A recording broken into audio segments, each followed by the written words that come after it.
Larsa Pippen appeared on a podcast early this week with Hollywood Raw, and she had a lot to say about the Kardashian crew. She said she dated Tristan Thompson first and was the one who introduced him to everyone at a party Kim had. She said 10 days later, Tristan and Khloe started dating. Well, I kind of was seeing Tristan before Khloe or any of them even knew he existed. I was seeing him. I had him come to LA. I brought him to a party Kim had. I introduced him to all of them. And then a week later, maybe 10 days later, he started seeing Khloe, which is fine. I don't even care. It's just whatever. Like, I don't care. I'm the type of person, I don't chase what's not for me. I will never chase a man. I will never put a leash on a man. I don't do that. I feel like let you be great, and if you want to be other people, go ahead. I don't, I'm great by myself.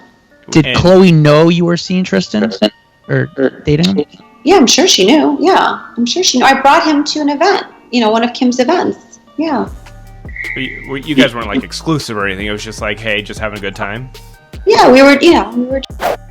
Now, to me, this did not sound right. You bring your date to your girlfriend's party, and then 10 days later, your girlfriend's sister ends up dating your date, the guy that you've been seeing, and you're perfectly fine with that. And Khloe knew you were seeing this guy, but didn't care, just decided to go ahead and just start dating the man. This is definitely a violation of Girl Code 101. And if it wasn't a big deal, why even bring it up in the first place? According to US Weekly, the Kardashians tell a different story. Thursday, a source said the two were introduced by a mutual friend named Brandon Jennings. No one remembers Khloe meeting Tristan before that or being introduced to him through Larsa, the insider says. Larsa was never dating Tristan. They may have gone out in a group or met up, but they did not date. Fans suspected the friendship was over when the family unfollowed Larsa on social media. Larsa confirmed that in fact their friendship did end back in July, and she blames Kanye for the ending of the friendship, claiming that he brainwashed the Kardashians against her. Larsa says what may have set him off was when she blocked him from her phone after he called her several times at all hours of the night, ranting and raving.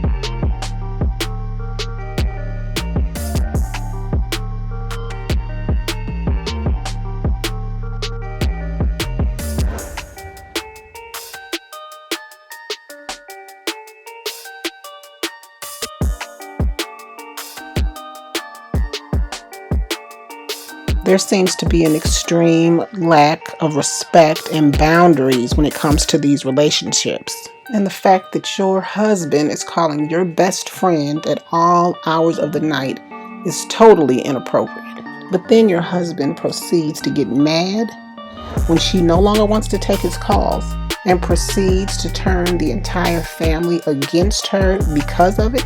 That sounds crazy to me. I mean, does Kanye have that much control over this large group of women to where he can tell them all what to do and everybody just falls in line and does whatever he says? If there's any truth to what Larsa is saying, but we don't know.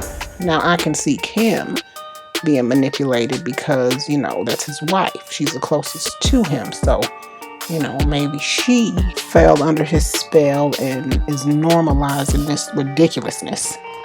But the whole family, wow. She also said Kylie's boyfriend, Travis Scott, claimed she tried to flirt with him. Larsa said he had to be the highest in the room to make that claim. She said that incident may have gotten to Kanye as well, and could also be the reason for the ending of the friendship. Well, the Kardashians have responded according to US Weekly, and they are unbothered and embarrassed for Larsa Pippen after the interview. They say they think nothing of her claims and that she exaggerates.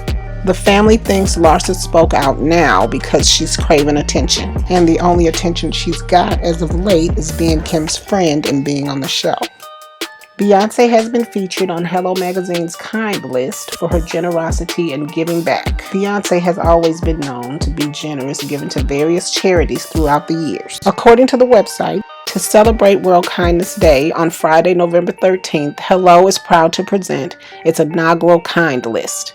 The list includes generous and thoughtful celebrities, royals, trailblazers, and influential people who constantly lift our spirits in our communities with their acts of kindness. During these strange and difficult times, we could all do with a little more kindness in the world, and we look to these shining stars for inspiration. The singer and songwriter's acts of kindness are wide-ranging, from sending flowers to a young brain cancer sufferer, Lyric Chanel in September, to setting up a scholarship program to pay for women to go to college. Then there's her work helping people who lost their homes in Hurricane Katrina to find housing, and her initiatives for sick and homeless children. But this year, her generosity has gone off the charts. Through her charity Be Good, she gave over $750,000 to Black-owned businesses who were struggling because of COVID-19. While at the beginning of lockdown, she donated a staggering $4.6 million to essential workers and their families who were affected by the pandemic.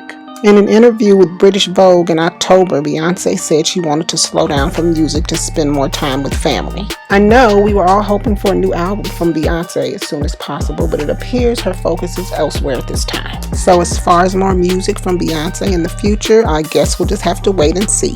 Please rate, comment, and subscribe, and I'll see you guys real soon in the next video. Bye.